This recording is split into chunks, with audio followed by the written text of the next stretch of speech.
Après un séjour en Syrophénicie et un crochet en Galilée, près de la Décapole, où il enseigna 4000 hommes et guérit un aveugle, Jésus reprit le chemin du nord. Et à partir de ce moment, sa principale activité ne serait plus d'enseigner les foules en accomplissant des miracles, mais d'enseigner et de former ses disciples.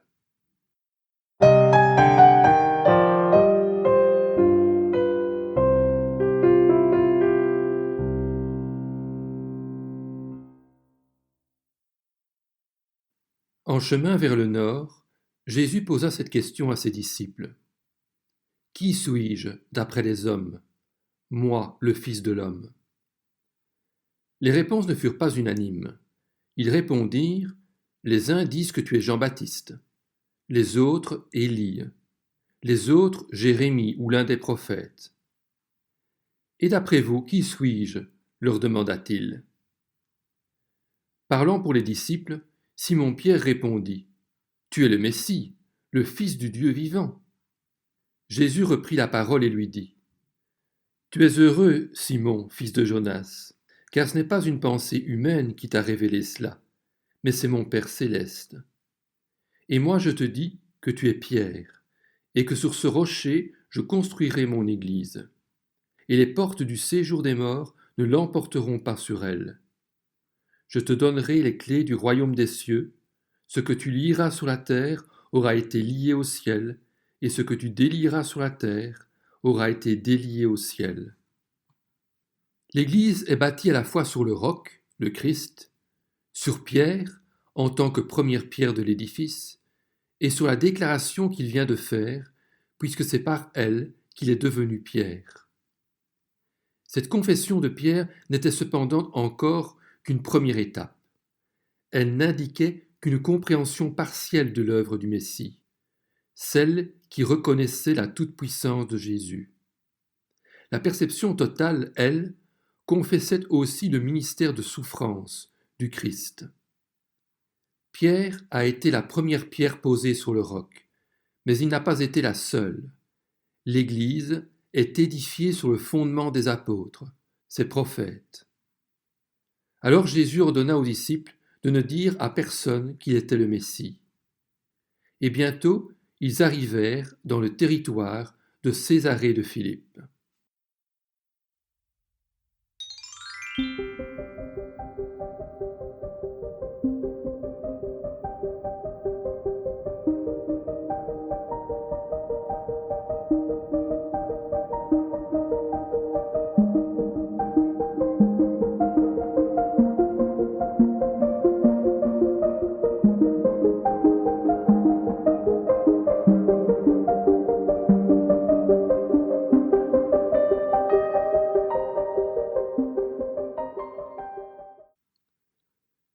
Césarée de Philippe était une ville fortement hellénisée, où la communauté juive, majoritaire, vivait au milieu des cultes païens. Au sommet d'une butte, où un temple de marbre grec avait été édifié, coulaient les sources consacrées à Pan, le dieu grec des bergers. La ville se trouvait près des sources du Jourdain, aux limites nord de l'ancien Israël. Jésus allait maintenant préparer ses disciples à l'idée d'un Messie souffrant.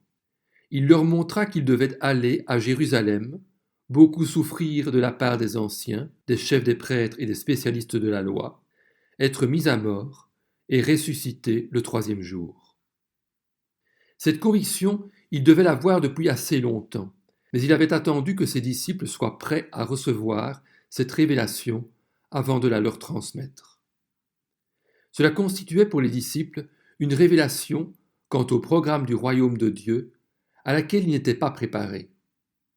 Alors Pierre prit Jésus à part et se mit à le reprendre. Bouleversé d'avoir entendu Jésus parler de sa mort, il en oubliait l'autre information, celle de sa résurrection, et dit « Que Dieu t'en garde, Seigneur, cela ne t'arrivera pas. » Mais Jésus se retourna et réprimanda Pierre en disant « Arrière, Satan, tu es un piège pour moi. » Car tes pensées ne sont pas les pensées de Dieu, mais celles des hommes. La réplique de Jésus à Pierre rappelle celle qu'il a faite au tentateur dans le désert. En hébreu, Satan n'était pas d'abord un nom propre, mais un nom commun, signifiant adversaire.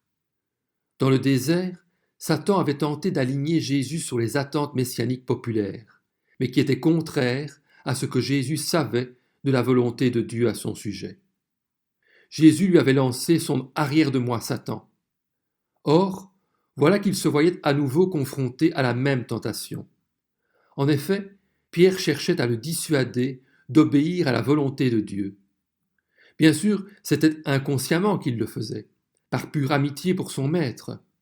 Mais en ce moment, il faisait le jeu de l'adversaire, car ses pensées n'étaient pas celles de Dieu. C'étaient des pensées toutes humaines. Alors Jésus dit à ses disciples, « Si quelqu'un veut être mon disciple, qu'il renonce à lui-même, qu'il se charge chaque jour de sa croix et qu'il me suive. »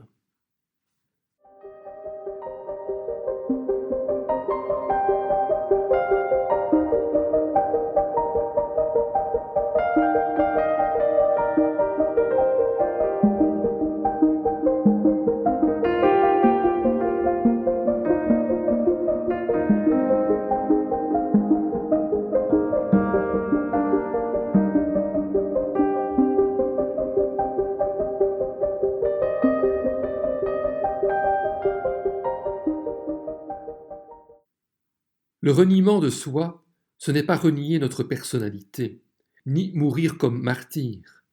Il s'agit plutôt de renoncer au moi, à l'égocentrisme, à tout ce qui vise à orienter sa vie selon les préceptes de l'intérêt personnel. Porter sa croix était une image qui rappelait l'homme condamné qui était forcé de porter sa croix à travers la ville jusqu'au lieu de son exécution afin de démontrer sa soumission à Rome. Pour le disciple, il s'agit donc de se soumettre à la volonté de Dieu en acceptant sans réserve les conséquences de ce choix. En effet, ajouta encore Jésus, celui qui voudra sauver sa vie la perdra, mais celui qui la perdra à cause de moi la retrouvera. Que servira-t-il à un homme de gagner le monde entier s'il perd son âme? Ou que pourra donner un homme en échange de son âme? Jésus ne disait pas ici comment être sauvé et aller au ciel, mais comment sauver leur vie terrestre, c'est-à-dire tirer le meilleur parti de celle-ci en saisissant les occasions que Dieu leur offrait.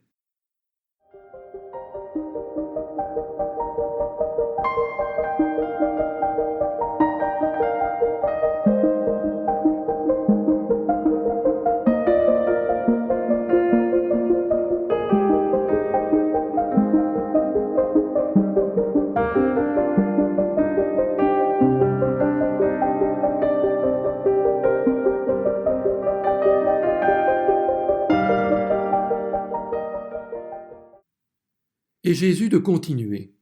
En effet, celui qui aura honte de moi et de mes paroles au milieu de cette génération adultère et pécheresse, le Fils de l'homme aura aussi honte de lui, quand il viendra dans la gloire de son Père avec les saints anges.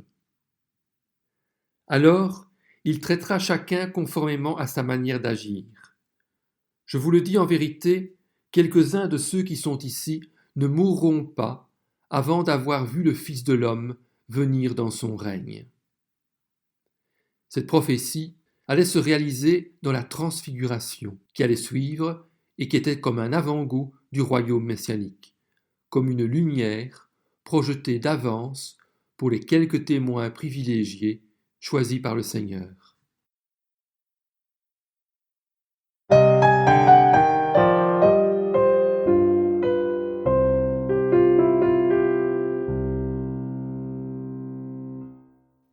Cette nouvelle de la mort prochaine de Jésus aurait pu complètement déstabiliser les disciples et leur faire perdre tout espoir.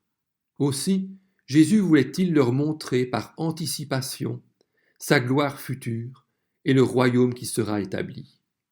C'est pourquoi, 6 jours plus tard, il emmena 3 de ses disciples, qui constituaient le cercle des intimes, avec lui à l'écart, probablement sur les pentes du mont Hermon. Le mont Hermon était une montagne située à 19 kilomètres au nord-est de Césarée de Philippe, qui culminait à 2840 mètres d'altitude. Son sommet était toujours couvert de neige et on trouvait sur ses flancs plus de 900 espèces d'arbres et de plantes, dont une centaine d'endémiques. C'est à travers cette végétation riche et diversifiée que Jésus emmena donc Pierre, Jacques et Jean. La montagne symbolisait la proximité avec Dieu et la disposition à recevoir ses paroles. Rappelons-nous en effet que c'était aussi sur une montagne, le Sinaï, que Moïse avait reçu de Dieu les tables de la loi, et que c'était sur cette même montagne encore qu'Élie avait reçu de Dieu un message particulier. Moïse et Élie, tous deux avaient rendez-vous ce jour-là avec Jésus. Moïse, le grand législateur d'Israël, et Élie, le premier grand prophète. Ils allaient rendre témoignage au Messie. La gloire de Jésus, jusque-là voilée par l'état de serviteur que Jésus avait accepté volontairement, ne pouvait se discerner que par la foi. Mais ce jour-là, la transfiguration allait laisser entrevoir aux disciples la résurrection et la glorification du Christ, qui rayonna à travers tout son être.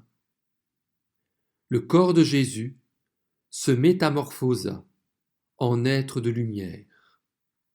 Ses vêtements blancs évoquaient la pureté et la sainteté. Son visage resplendit comme le soleil.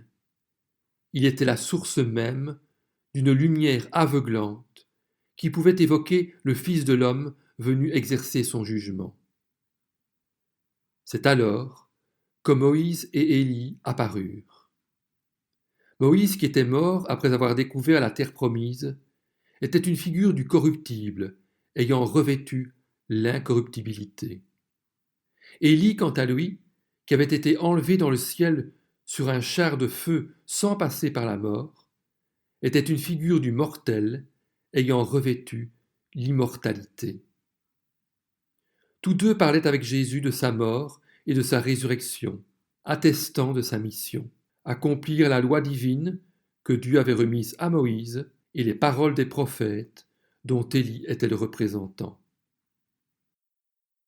Pierre et ses compagnons étaient accablés de sommeil, mais restés éveillés, ils virent la gloire de Jésus et les deux hommes qui étaient avec lui.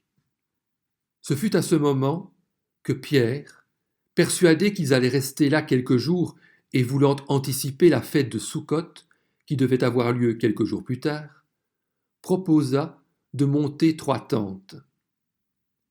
La fête de Soukhot était en effet aussi appelée la fête des tentes, car durant cette fête, on dressait, sur le toit des maisons ou dans les cours, de petites huttes de branchages dans lesquelles les hommes devaient prendre au moins un repas par jour et dormir. Cette vie précaire soulignait ainsi la totale dépendance des Juifs à Yahvé et célébrait la venue de Dieu au désert, sous la tente, au milieu de son peuple. C'était donc parce qu'ils percevaient cette manifestation glorieuse comme le signe de la venue des temps messianiques que Pierre dit à Jésus : « Seigneur, il est bon que nous soyons ici. Si tu le veux, faisons ici 3 abris, un pour toi, un pour Moïse et un pour Élie. » Mais cette proposition était très inconvenante, car elle montrait qu'il souhaitait la venue des temps messianiques et la gloire du Seigneur, sans les souffrances et la mort de celui-ci, alors que le Seigneur avait souligné le caractère inéluctable de son sacrifice. Et voilà qu'une nuée lumineuse vint couvrir Jésus, Moïse et Élie. Cette sainte nuée, appelée Shekinah par les Juifs, et qui symbolisait pour Israël la présence et la faveur de Dieu. Les disciples ne savaient que dire, car ils étaient effrayés. C'est alors que de la nuée, une voix fit entendre ces paroles. « Celui-ci est mon Fils bien-aimé, qui a toute mon approbation. Écoutez-le. » C'était la voix de Dieu qui affirmait l'autorité de Jésus et sa filiation divine, et confirmait la mission passée et future de Jésus. Lorsqu'ils entendirent cette voix, les disciples tombèrent le visage contre terre et furent encore saisis d'une grande frayeur. Mais Jésus s'approcha d'eux, les toucha et dit : « Levez-vous, n'ayez pas peur. » Ils levèrent les yeux et ne virent plus que Jésus seul. Comme ils descendaient de la montagne, Jésus leur donna cet ordre : « Ne parlez à personne de ce que vous avez vu, jusqu'à ce que le Fils de l'homme soit ressuscité. » Ceci laissait entendre qu'une période de proclamation suivrait cette période de silence. Ce ne serait que dans la perspective de la résurrection que les 3 disciples pourraient comprendre la transfiguration et en proclamer correctement la signification. Les disciples retinrent cette parole, se demandant entre eux ce que signifiait ressusciter. Puis, perplexes, ils lui posèrent cette question : « Pourquoi donc les spécialistes de la loi disent-ils qu'Élie doit venir d'abord ?» Jésus leur répondit : « Il est vrai qu'Élie doit venir d'abord et rétablir toutes choses. Mais je vous le dis, Élie est déjà venu. Ils ne l'ont pas reconnu, et ils l'ont traité comme ils ont voulu.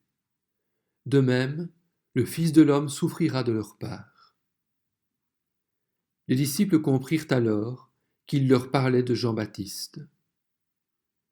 Cette scène de la transfiguration marqua profondément les 3 disciples qui y assistèrent, et on le comprend aisément. 30 ans plus tard, Pierre en parlera encore, lorsqu'il dira en 2 Pierre : « En effet, ce n'est pas en suivant des fables habilement conçues que nous vous avons fait connaître la puissante venue de notre Seigneur Jésus-Christ, mais c'est après avoir vu sa majesté de nos propres yeux. Oui, il a reçu de Dieu le Père honneur et gloire, quand la gloire magnifique lui a fait entendre une voix qui disait : « Celui-ci est mon Fils bien-aimé, en qui j'ai mis toute mon affection. » Cette voix, nous l'avons nous-mêmes entendue venir du ciel, lorsque nous étions avec lui sur la sainte montagne, et nous considérons comme d'autant plus certaine la parole des prophètes.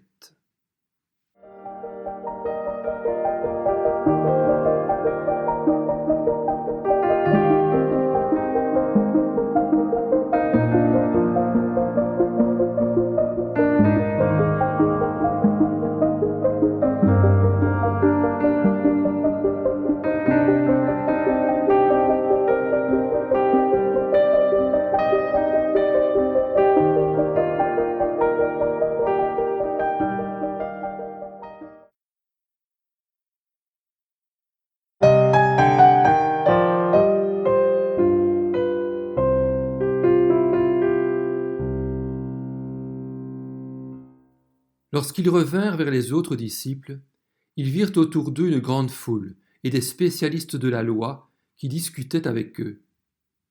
Dès que les gens virent Jésus, ils furent surpris et accoururent pour le saluer. Il leur demanda : « De quoi discutez-vous avec eux ?» Un homme de la foule vint se jeter à genoux devant Jésus et lui répondit : « Seigneur, aie pitié de mon fils, qui est épileptique et qui souffre cruellement. Partout où l'esprit s'empare de lui, il se jette par terre, et tout à coup, il pousse des cris.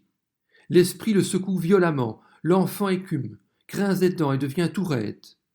J'ai prié tes disciples de chasser l'esprit, et ils n'ont pas pu. » « Génération incrédule, leur dit Jésus, jusqu'à quand serai-je avec vous ? Jusqu'à quand devrai-je vous supporter ? Amenez-le-moi. » Et on lui amena l'enfant. Dès que l'enfant vit Jésus, l'esprit l'agita avec violence. Il tomba et se roula par terre en écumant. Jésus demanda au Père : « Depuis combien de temps cela lui arrive-t-il ? » ?»« Depuis son enfance, répondit-il, et souvent l'esprit l'a jeté dans le feu et dans l'eau pour le faire mourir. Mais si tu peux faire quelque chose, viens à notre secours, aie compassion de nous. » Jésus lui dit : « Si tu peux, tout est possible à celui qui croit. La foi du Père avait été ébranlée devant l'incapacité des disciples à expulser le démon. Mais la réflexion de Jésus montrait que ce n'était pas sa capacité à guérir le garçon qui était en cause, mais la capacité du Père à faire confiance à Dieu.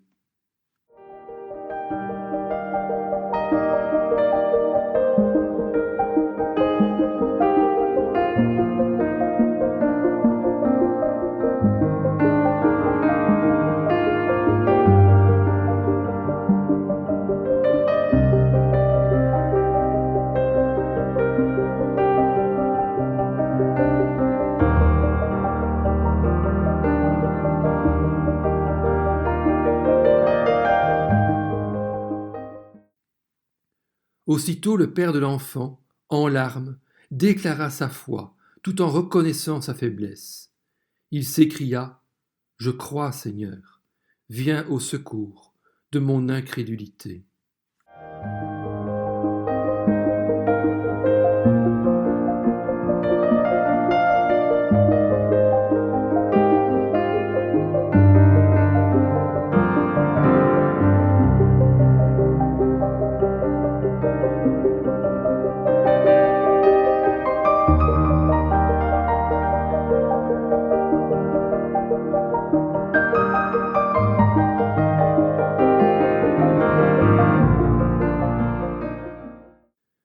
Voyant accourir la foule, Jésus menaça l'esprit impur en lui disant « Esprit muet et sourd, je te l'ordonne, sors de cet enfant et n'y rentre plus. » L'esprit sortit de l'enfant en poussant des cris et en le secouant très violemment. L'enfant devint comme mort, de sorte que beaucoup disaient qu'il était mort. Mais Jésus le prit par la main, le fit lever, et il se tint debout. Quand Jésus entra dans la maison, ses disciples lui demandèrent en privé « Pourquoi n'avons-nous pas pu chasser cet esprit ?» « C'est parce que vous manquez de foi, leur dit Jésus. Cette espèce-là ne peut sortir que par la prière. Je vous le dis en vérité, si vous aviez de la foi comme un grain de moutarde, vous diriez à cette montagne « Déplace-toi d'ici jusque-là » et elle se déplacerait.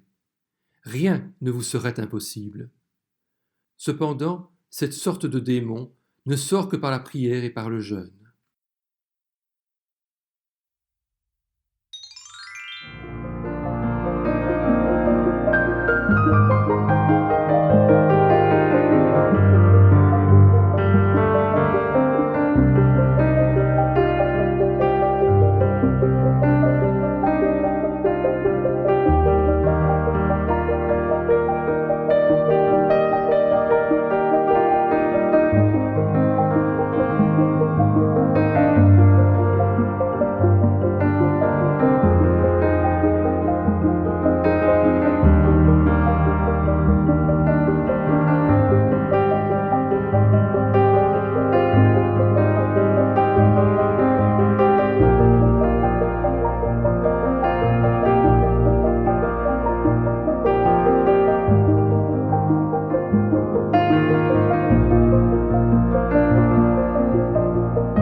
L'autorité que leur avait donnée Jésus n'était efficace que s'il était exercé par la foi. Mais la foi devait être entretenue par la discipline spirituelle et la prière. Les disciples avaient compté sur leur succès passé plutôt que mis leur confiance dans un esprit de prière, en la puissance de Dieu. Peut-être l'absence de leur Seigneur ou le fait qu'il ait pris 3 disciples avec lui et pas eux, avait-il refroidi leur ferveur spirituelle et diminué leur foi. Jésus et ses disciples partirent de Césarée de Philippe et traversèrent la Galilée, se dirigeant vers Capernaum, première étape du dernier voyage de Jésus vers Jérusalem. Jésus ne voulait cependant pas qu'on le sache, car son ministère public en Galilée prenait fin, et il désirait maintenant enseigner ses disciples. Il leur disait : « Le Fils de l'homme sera livré entre les mains des hommes. Ils le feront mourir, et 3 jours après avoir été mis à mort, il ressuscitera. » Cependant, les disciples ne comprenaient pas cette parole, et ils avaient peur de l'interroger. Ils étaient confus et avaient du mal à imaginer que Jésus, avec sa puissance glorieuse, pouvait connaître une mort humiliante. Ils ne pouvaient pas non plus concilier la réaction de la foule à ces miracles et la prédiction de Jésus, selon laquelle la nation se tournerait contre lui et le mettrait à mort.